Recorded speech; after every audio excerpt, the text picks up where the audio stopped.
Hello, welcome to Culture TV. In today's lesson, we'll start off with a summary of all the basics of the motion verbs in Russian, and then we'll have a look at how to use prefixes with them. Stay tuned.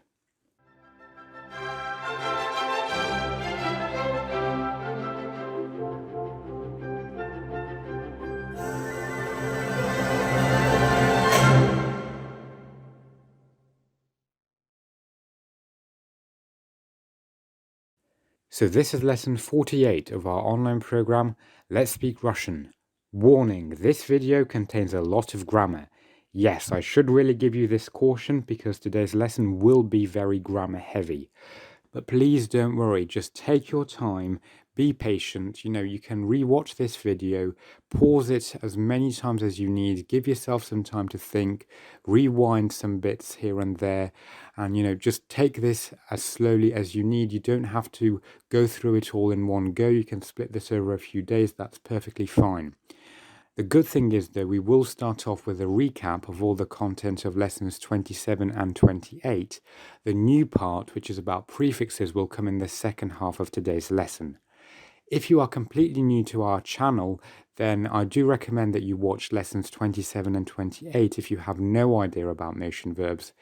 If you do, however, have some prerequisite knowledge of this area of grammar, then you're okay to carry on watching. And to be honest, it's the same if you are a member, so to speak, of our course already. So yes, just stick with it, be patient, take your time, and everything will be okay. So then, motion verbs, what are they? Once again, these are verbs that quite obviously convey any movement or travel, yes? These are very important verbs, needless to say, because they crop up very frequently. We as humans are very mobile organisms. We move around all the time. We're always out and about. And so all our messages, all our speech and dialogues will always, bound to have some kind of motions involved. So these are some verbs that you have to focus on and make sure that you understand them well and that you can use them correctly. So we have them in all languages, but Russian is very special in the way that it approaches motion verbs because it distinguishes them depending on, first of all, the direction. So whether that's unidirectional or multidirectional. So just as a reminder again, these terms mean that, unidirectional is when you're moving from A to B in one straight direction with a set goal in mind, a set destination, somewhere very specific. Or it could also mean that you're moving or on your way right now. Multidirectional, on the other hand, as the name suggests, has many directions involved, and this could also mean round trips. In fact, in most cases, that is exactly what is conveyed through the use of multidirectional verbs. It means that you're going somewhere and back, and you're returning. Sometimes it can mean that you're just taking a separate path, you're strolling around using several different routes, but it does not mean that you're, traveling at the moment, which is what is conveyed using unidirectional verbs. The next factor is the mode of transport or the absence of it. So essentially, whether you're walking on your feet or you're using a vehicle, whatever it may be. Good news though, this only concerns the verb to go. Okay, so you can to go on transport or you can go on foot, but with all other motion verbs, you don't need to worry about this because, to be honest, it is often very clear from the verb itself whether we're using transport or not. For example, flying, like, you can't fly on your feet, can you? So, it's clear that you're using an aeroplane. And even if it's a bird, okay, yes, we kind of treat a bird as an vehicle, we'll say. But yeah, the key point is that you can't you can't fly on feet. And we even have verbs like to carry or to swim maybe as well. And again, there it's very obvious that there's nothing to do with walking there. And lastly, of course, we have aspect. And to be honest, this is something that affects all verbs in Russian, so nothing new really.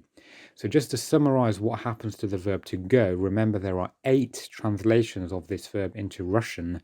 Yes, it sounds a bit ridiculous, but I'm sorry, this is just what it is. So we're going to use this little table here for our columns, we're going to have the direction, and then for our rows, we'll have the mode and aspect. So unidirectional, multidirectional, and then to go by foot in the imperfective, in the perfective, and then by transport in the imperfective and perfective. So top left, to go by foot in the imperfective, unidirectional will be идти. Идти. Remember, this is that one very special case of Russian infinitives whereby they do not end in the soft sign. Идти. And then the multidirectional will be ходить. We then have пойти, сходить, ехать, ездить, поехать, and lastly, съездить. So there we go, all 8 translations of the verb to go. Now, if I'm going to be very honest with you, let's be a bit frank here. There are probably around 3 of these motion verbs here that are very rarely used in Russian, or at least you probably won't come across them, and it is very unlikely that you will even need them. Don't take my word for this. This is just my opinion, what I think. From my experience, this is what I estimate to be the least useful, we'll say, motion verbs, which means that the 5 most important ones are indeed идти, ходить, пойти, ехать, and ездить. So it does not mean that you ignore the other 3, it just means that you can kind of leave them to one side for the moment and not really worry about them too much, okay? But you still have to know, of course, that they exist. So of course it's great that we know these verbs in the infinitive. We do need to be able to use them actively though. So we do need to ensure that we can conjugate them correctly as well. So we'll have a look at how to conjugate them only in the present tense for now, but please do make sure that you can do it in all tenses, okay? So идти will be я иду, ты идешь, он, она, оно идет, мы идем, вы идете, они идут. Even if you already know this because you learnt it from lesson 27, please still repeat out loud. That's very important. I say this all the time, and I'm actually going to give you a Russian proverb that we have, and that will be повторение мать учения. And that means repetition is the mother of learning. Now, of course, this concerns learning anything, but particularly it's with languages and things like maybe learning a musical instrument. When you're out and about in Russia and you need to start talking to people, your listener is not going to be standing there waiting for you to conjugate the verb correctly, finding what the correct endings for each person will be, while you're standing there thinking, hesitating, they have no time. You need to be able to do it straight away like that. So it needs to be automatic right there in your active usage. So we need to really reduce that lag time, and by repeating it out loud you are going to bring that time right down to, I don't know, even just 1 second. That's already very good. So don't neglect this idea of repeating, please. Okay, now for ходить it will be я хожу. Yes, remember this is a radical changing verb, but because it ends in it, we don't need to worry about this alteration for the remaining persons. Ты ходишь, он, она, оно ходит, мы ходим, вы ходите, они ходят. Now we'll do the same but for using transport. Ехать will be я еду, ты едешь, он, она, оно едет, мы едем, вы едете, они едут. And then for ездить, я езжу, ты ездишь, он, она, оно ездит, мы ездим, вы ездите, они ездят. As you can see with these 2 verbs, they are very similar to the first pair, whereby we're only really changing the first letter or 2. So with ехать, we just changed the E from идти to е. So it was я иду, but now it's я еду. And of course, we've also changed the stress. Please do pay attention to stress. It's actually more important than you think. Or more important than maybe you think. Anyway, and it's similar with ездить, so you can see that we still have the жу ending, я хожу, and then я езжу. So yeah, just please try to spot some patterns that really will help you get the grasp of all of this. Now, the question now really is, what is the difference between all these motion verbs? We have discussed grammatically what they mean, so we've seen all the three factors, but now let's put it to practice. I'm going to show you some example sentences. Well, in fact, it's going to be just one example sentence, and the only thing that we're going to change is going to be the motion verb that we're going to use. And we'll see how that affects the meaning, how that affects what the speaker is trying to get across. So we'll start off with the present tense. So идти conjugated in this example sentence. Я иду в школу. Я иду в школу. Hopefully you remember в школу means to school, and hopefully you can also tell that this is the accusative case because школа is feminine. In the accusative, a changes to all for feminine nouns, so в школу. And this is not the prepositional case because that would be в школе, which means you're already there. Here, в школу, we mean that we're on our way there, we're traveling. Can you now spot the link with motion verbs? Yes? So motion verbs are about movement, about heading somewhere. Well, therefore, it makes sense that we're going to use the accusative case. And therefore, very frequently, motion verbs and the accusative case very closely interlink, and they are used together in sentences. Okay, so the translation is I am going to school. So you're going right now, you're on your way there, because this is the unidirectional motion verb. And you're doing this by foot. This sentence cannot mean anything else. This is the only meaning. This means that I am on the street somewhere and I'm walking, moving on my way to school. If you phone someone up and they reply and say я иду, you know for a fact that they're moving somewhere, they're in the process of it at the moment, okay? Я хожу в школу now translates as I go to school. So not I am going, but I go. And that essentially is the difference, really. If you are struggling to understand, then just think of this as the present continuous tense in English for unidirectional, and then the present simple for multidirectional, okay? So present continuous is used in English to, again, talk about things in the process right now, but the present simple is more of a general thing, sort of a habit. You could also think of it as, because it's multidirectional, you're performing round trips to school and back on a regular basis, okay? So я хожу в школу means I go to school. The alternative interpretation of this, so if you were to say to a Russian, for example, он ходит в школу, this either means he goes to school, or many people will actually interpret this sentence as he's a schoolboy or he's a pupil or a student, yes? So if someone's asking you, oh, how old is he? Он еще ходит в школу. Oh, he still goes to school. Yes, so ходит because he's going there and back from home to school and back, every day pretty much. Then the inference from that is that he's, a student, a pupil. Of course, it could be a teacher or whatever other staff that work at school, but just traditionally, this is what this means, okay? So yes, many round trips. Я еду в школу, so I am also going to school on my way, but maybe this could be in a car or on the train or on the bus or whatever. Ездить, again, я езжу в школу. Also, you go to school and back frequently. It's a habitual activity that you do, and you do it this time using a vehicle. Now, for this last sentence here, Russians would often add on the mode of transport that they're using just to specify it, just to make the sentence flow a little bit better. And people will often say something like, Я езжу в школу на автобусе. На автобусе.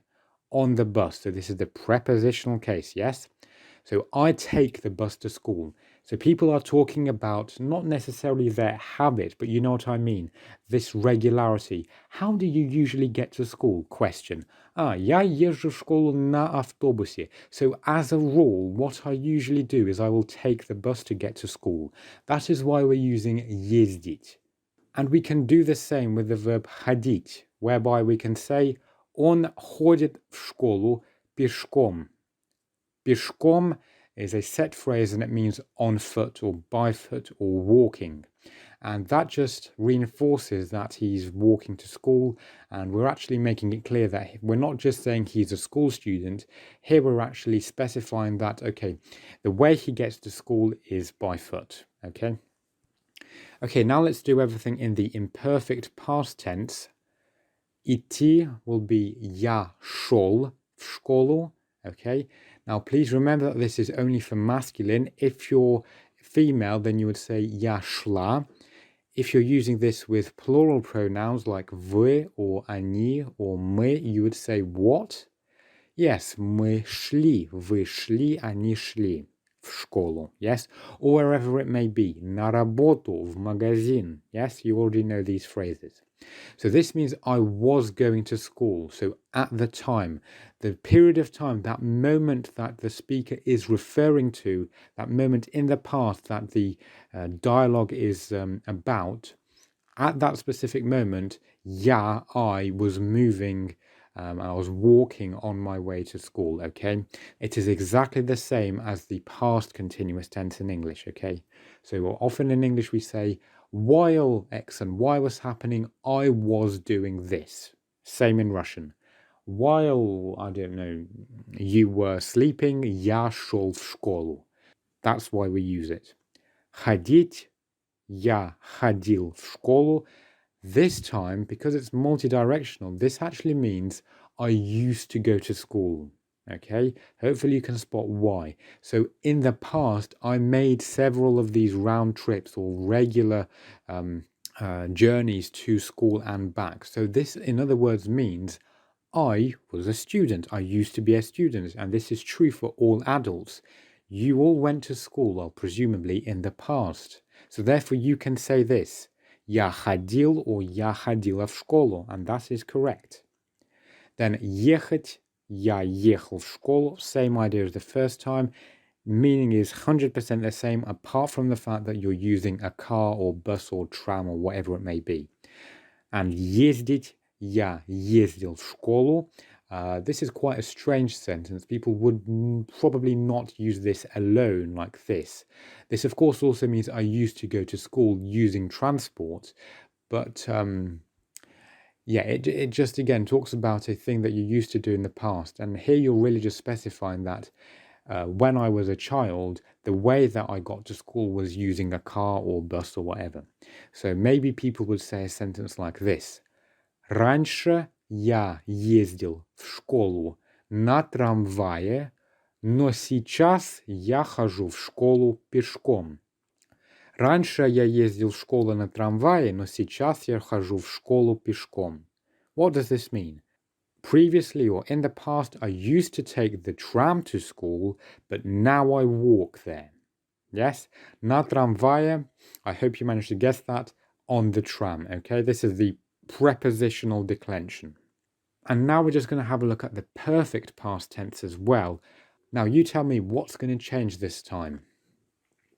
First of all, the most important crucial difference is we're going to be using the different set of verbs, the other four verbs that are the perfective, because now we're using the perfect tense, okay?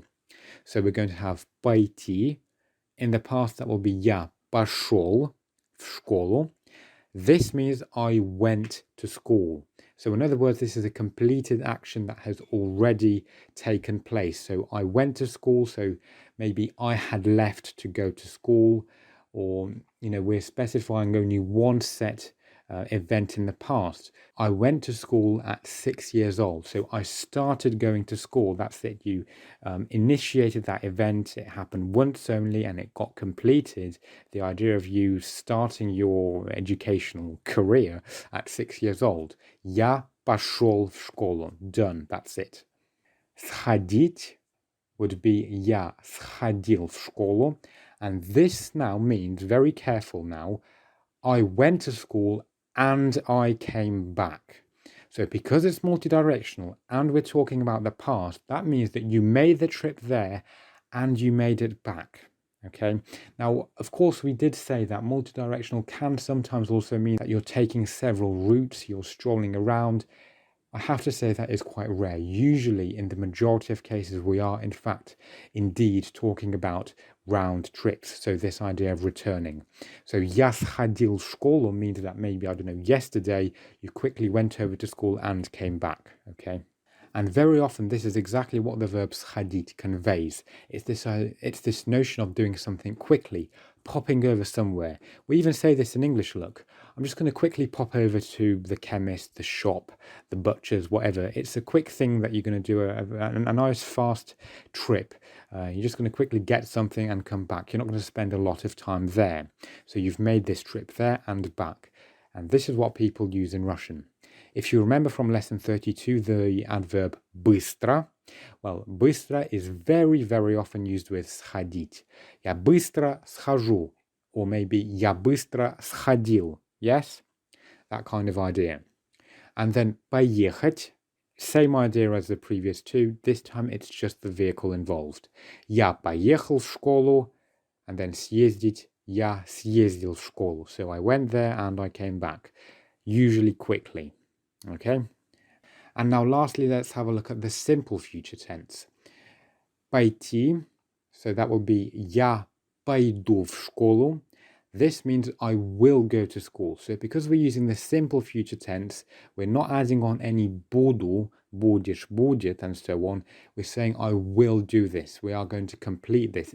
The analogy, the equivalent is exactly the same as in English. It's the difference between I will go and I will be going. Okay. Я пойду в школу. I'm something that I'm sure of will happen in the future. Сходить, that will be я схожу в школу. So this means I will go to school and I will come back. Yes, same notion that I've discussed previously. So you're going to go there and you're planning to come back, well, probably straight away. You're not going to spend too much time in the school. And then поехать, я поеду в школу. Съездить, я съезжу в школу. Okay? Right, that's it. That was our recap. Hopefully you did manage to pick up a few new things there. Maybe this has cleared up some confusion for you. Now let's move on to the next part. I do now suggest that you take a break and return to this section later if you are a little bit overwhelmed. If not, if you're happy to carry on, then excellent. I know this has already been a long time, but I'm going to try to get the next bit done relatively quickly. So then, we're going to now start introducing prefixes. So now though, this time, if you don't know what these are, please do rewatch lesson 24, which is all about them. This is going to come in very handy. So just as a reminder, prefixes slightly adjust the meaning of the word. These are just a few letters that we add on to the start of a verb to, very slightly alter, modify the shade of the meaning of the word, okay? So when we use prefixes specifically with motion verbs, usually we're adding on some extra, quite specific detail about the direction. Sometimes it can be to do with the manner as well, and we'll see that later.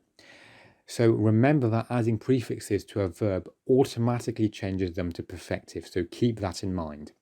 So let's have a look at how this works. Here is our verb идти. Let's say I want to add on the prefix v, which kind of conveys this idea of inwards or coming in or entering. We will have a slight alteration with the I and D, and we're going to get войти, войти.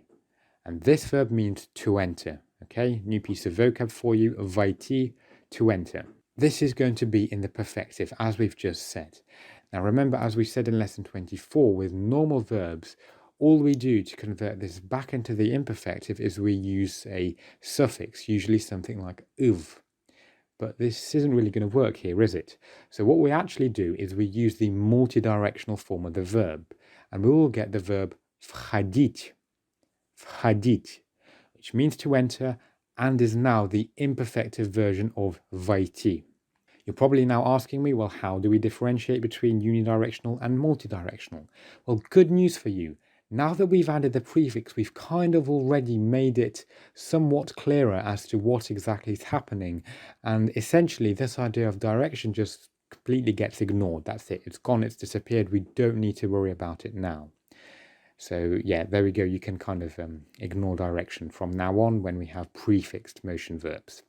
And the same with vehicles. It would be въехать and выезжать. Now, this these both also mean to enter, but think about it. How often do we actually talk about entering a place using a vehicle? The only time I can actually, imagine someone using this verb in Russian is when someone is talking about parking, for example, when you physically have to, go through that entrance and park your vehicle somewhere. That is literally the only time I can imagine people using it. Or maybe crossing the border and entering a country, again by means of transport. Those are the only two cases that I can actually, visualize somebody using this verb. So they're not really that important. But nevertheless, any prefixed motion verbs in Russian will only have 4 translations. So remember, the verb to go has 8. All other motion verbs will have 4. If it's a prefixed motion verbs, it has 4 only because we ignore the idea of direction. The other motion verbs, the non-prefixed ones, and anything that does not mean to go, ignores the idea of transport because it's clear already from the verb's definition whether there is going to be a vehicle involved or not, okay? So as you saw, we do have a few set rules as to when we add prefixes. So if we want to convert a prefixed motion verb by foot to the imperfective, we just add on the prefix to uходить, the multidirectional form. If, however, we want to convert a prefixed motion verb by vehicle to the imperfective, we add on the prefix to выезжать, which is a slightly altered form, as you can see, of the verb ездить. Выезжать. Okay. Sometimes we're going to have to use a hard sign, that sign of separation if necessary, depending on the prefix. And occasionally you will see the letter O or crop up sometimes as well, just to separate the prefix from the actual stem. But we'll look at that in more detail. Well, not really in much more detail. This really can't get that much harder, to be honest. In some later videos, there will actually be only one more part on motion verbs, part 4, and that will be the last one, and it's actually going to be quite simple and quite easy. Nothing to worry about at all. Okay, so let me just now give you some other examples of motion verbs with prefixes that all have their own very slight shade of meaning. Выйти, выходить, and then for vehicle, выехать, выезжать. All of these mean to exit, okay? Now, I'm hoping now that you're making the link with the vocab from lesson 30 on the street signs where we saw вход and выход. This is where those words come from. So, выходить gives us выход and входить gives us вход, okay? So, exit and entrance, all right? Then, прийти, приходить, приехать, and приезжать all mean to arrive. Now notice the difference. Arriving and entering are 2 different things, okay? It's exactly the same as it is in English. And then уйти, уходить, уехать, уезжать all mean to go away or to leave. So to kind of part from a place, to leave it behind, that kind of idea. Sometimes in some quite informal situations, I don't know, I'm probably going to have to use a bit of slang here. It kind of means to bugger off, kind of, disappear. That's what it can mean.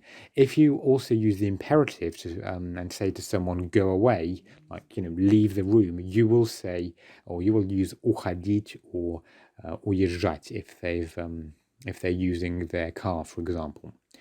Then we have зайти, заходить, заехать, and заезжать. These all mean to come in, so to come inside. And this is a slight difference from входить. Here we're really emphasizing this motion of inwards, okay? It's really hard to explain the difference. You're just going to have to get used to it over time. And please don't worry about it either. If you get these mixed up, it's not the end of the world, okay? And lastly, we have дойти, доходить, доехать, and доезжать. All of these mean to get to go up to reach to. So very often this is used when you give directions. Walk up to the crossroads, or keep walking until you get to this certain place. In this case, we'll use дойти or доехать, all right?